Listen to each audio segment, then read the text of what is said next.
My guest today is Kilian Kleinschmidt. Originally from Germany, he currently lives in Tunisia.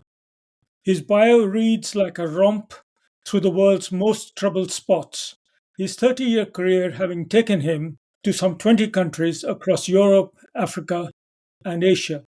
From Uganda to Ukraine, from Pakistan to Congo, and wars and countless disasters in between. He has advised many governments and managed many United Nations programs. Welcome, Kylian. Now, Kylian, you made a successful career out of the misfortune of others, and humanitarians are often accused of becoming experts in human misery and profiting from it. How do you feel about having built your evidently successful career and livelihood on that basis? Has it been worth it?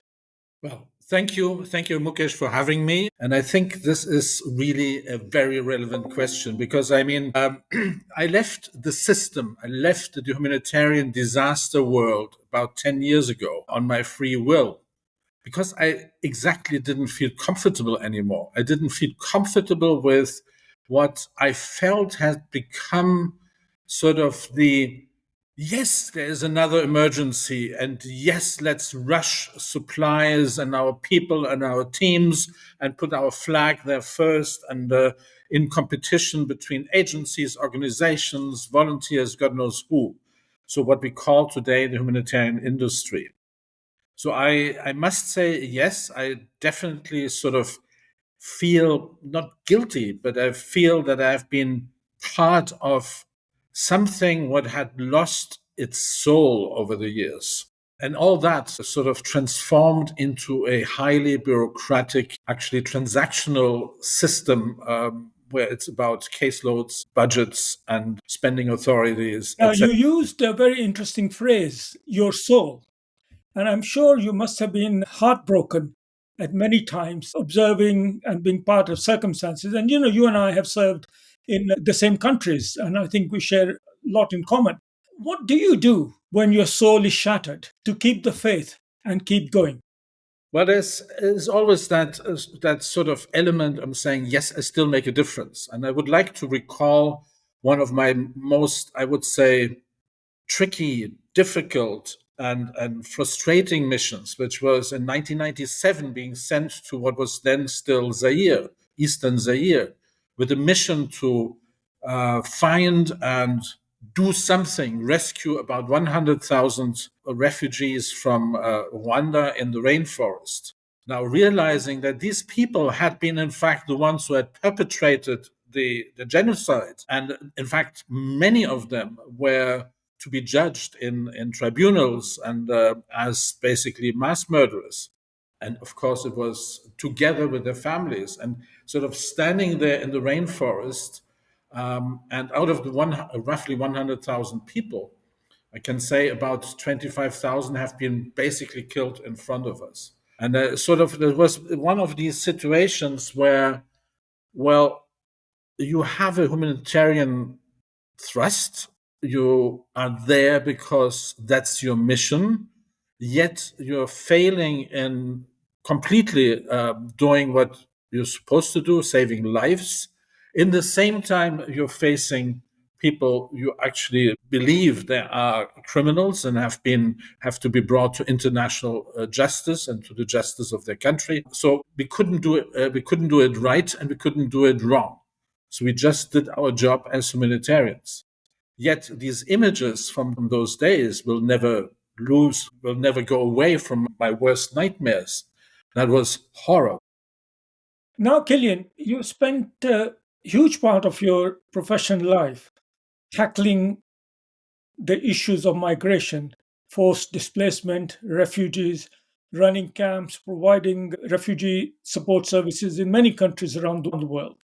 And yet, we live in a time where refugees are more and more unwelcome and countries are putting up barriers everywhere. Do you think that managing forced migration in a systematic and humane manner is now a lost cause? Or are there some robust solutions that you would advocate for? Well, people on the move, we are all people on the move. You and I, we all exist because our ancestors have been moving, have been either refugees, forced, tribal movements, whatnot. My two grandmothers actually originate from refugee movements. One came as part of the Protestant movements from southern France. The other one was kicked out with the family after the First World War from Alsace in France and fleeing to Germany. So first of all, that's we need to realize, and that in fact it does, despite all the negative narrative surrounding migration, is actually our survival. The fact that all our cities have been coming out of that urge to seek protection. In fact, our cities are something like refugee camps because people grouped around the castle, the church, the mosque, the temple to be safer against insecurity or bad living conditions on the countryside. Unfortunately, that whole issue has been weaponized, has been used increasingly in the game to win or lose elections. It has been used to undermine the neighbor in pushing populations. It has gained a very negative image. Now, the 8 billion people on Earth, on our planet, there will always be movement. We should be seeking to sort of enable all of us to migrate, to move, if we would like you and me, having the right passport, having the right sort of identity which is needed to cross a border. But we're not asking for total freedom of movement. We are asking for the liberty to go there where opportunities are, where you are needed, where, in fact, there is space. Are there revolutionary approaches to that? I'm afraid no. However, the first step is to realize that we all are descendants and we are the result of migration. Now, survivors, especially the ones who are forcibly displaced, are entrepreneurs par excellence in order to survive, obviously. And you are, of course, an entrepreneur from the heart. I read somewhere from your bio that you started life as a roofer, and then I read somewhere that you also repaired an engine and a train in order to help some refugees to move along, and that's very enterprising. And now you're working more in the private sector. Can you tell us more about what you're doing in the private sector now, and what sort of solutions are there from private enterprise to restore our faith in humanity? Well, I mean, let's be very clear. The charity requirements. I mean, there's about 350 million people in need of humanitarian aid currently, or so 350, 400 million, and in fact, the money needed for that isn't sufficient. But what does it mean? I mean, there is a part of life-saving measures, and a lot of this has to do with accessing livelihoods. What means livelihoods? It means jobs. It means being able to cater for yourself. It's being able to make decisions and not to be completely sort of driven by others. And there, the private sector has the real means. And there is a very interesting sort of look into history required here. Why do we have public transportation? I mean, I'm simplifying here. Why do we have public transportation? Why do we have social housing? Why do we have even dispensaries and clinics? Because, in fact, the early capitalists at some point discovered it doesn't help when the people are dying. I mean, we have had in Germany, in the Middle Age, the Fugger in Augsburg basically established the first social housing schemes because they couldn't afford the dying workers in the textile industries. Moving from there into recognizing private sector means also initiative. Let's look at the current challenges, for instance, the African continent is facing. One is massive urbanization. There will be another sort of 2 billion people or so moving in the next 30 years into cities in Africa. Who's going to respond to that? It's entrepreneurship. It's expanding city capacity, municipal capacities, services, utilities. And that can't and is difficult to be handled only by the public sector. And secondly, for instance, energy. And the World Bank and the African Development Bank have recently, together with the Rockefeller Foundation, held a summit in Tanzania, Mission 300, bringing 300 million people on the continent to have access to energy, grid and off-grid. Who is going to do that? It's private sector, renewable energy companies. So for instance, I'm now part of one of those companies. What does it mean? It means investing in provision of energy and at the same time what we call corporate social responsibility or shared values, investing in those areas. Private companies can become a major player in working together with the public sector hand in hand and the communities themselves, and everybody will win. It's a win-win-win situation for all parties. And that's, I think, is the only chance. You like it or you don't like it. But through charity, it's not going to happen. Kilian, as humanitarians, we are brought up on the idea of selfless service to help others simply because there is a need.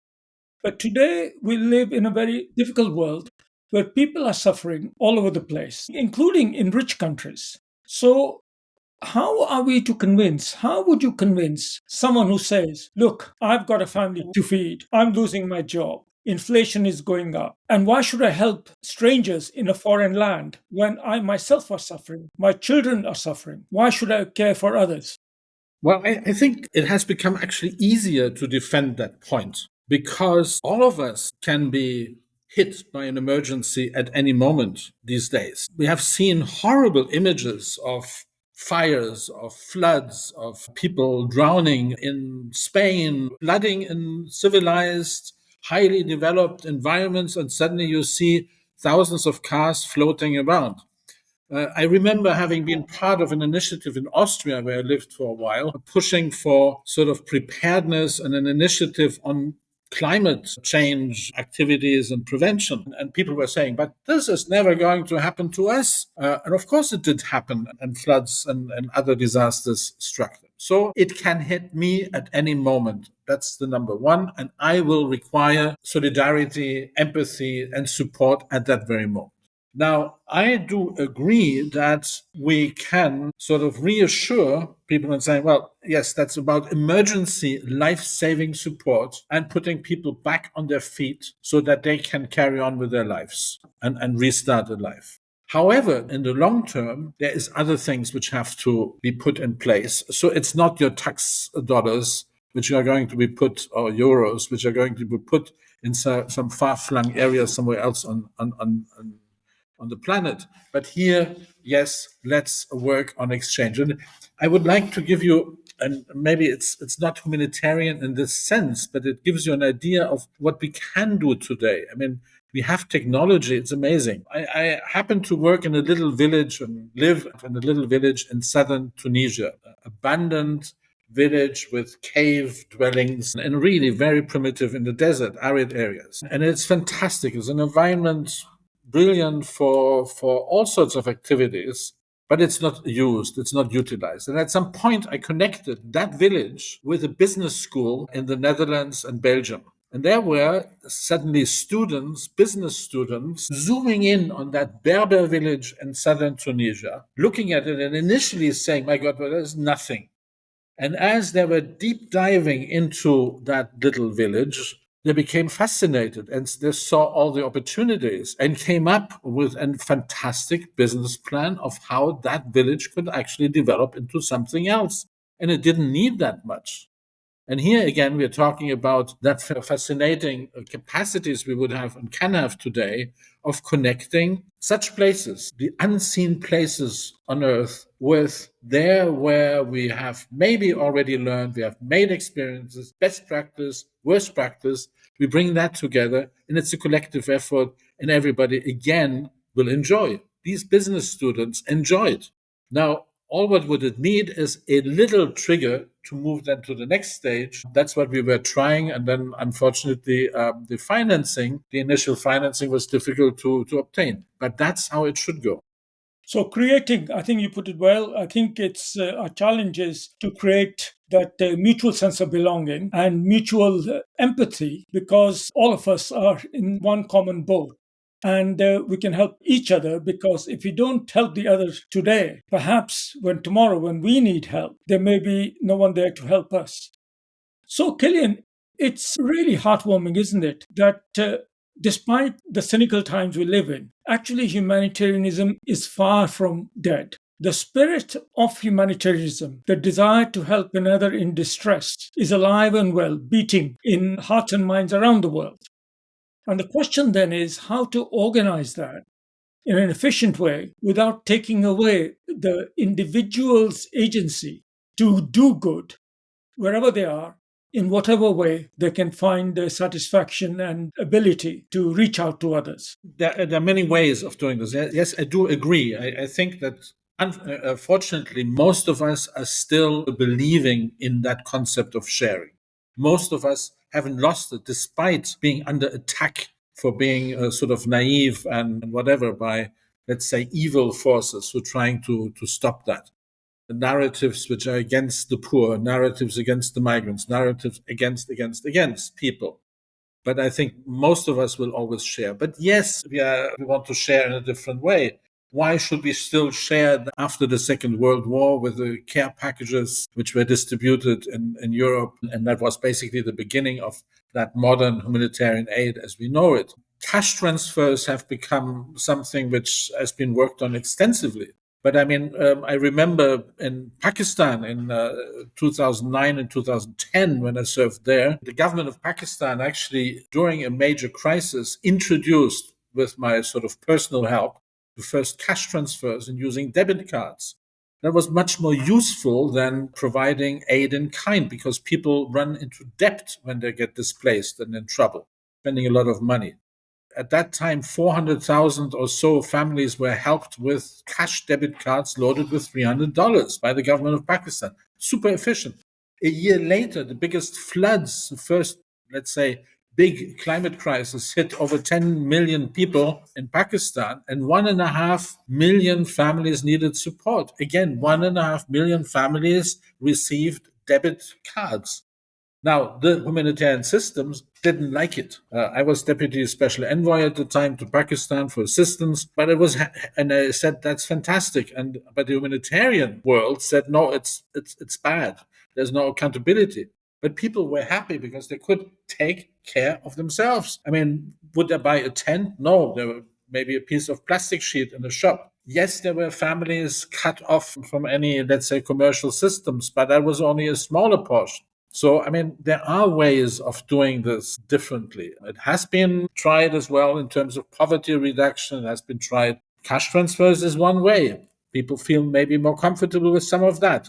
That direct collaboration between human beings. And again, here we're talking about over 3 continents, even in that particular podcast now. It's possible to have a direct human contact backed up by technology.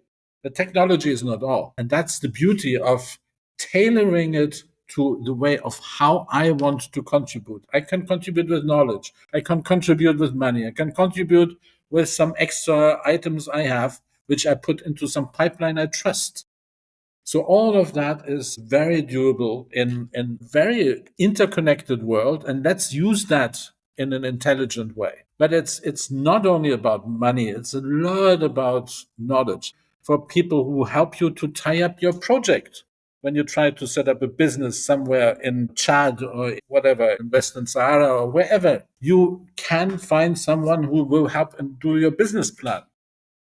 I am impressed by your stubborn optimism, considering the terrible world we are currently living in. And perhaps that's a suitable moment to end. So, thank you, Kilian, for joining me today and sharing your reflections and perspectives. I'm sure that's given our listeners some food for thought and perhaps even challenged them a bit. And to you, dear listeners, thanks for being with us. And I hope you can join me, Mukesh Kapila, again in the near future. Thank you all.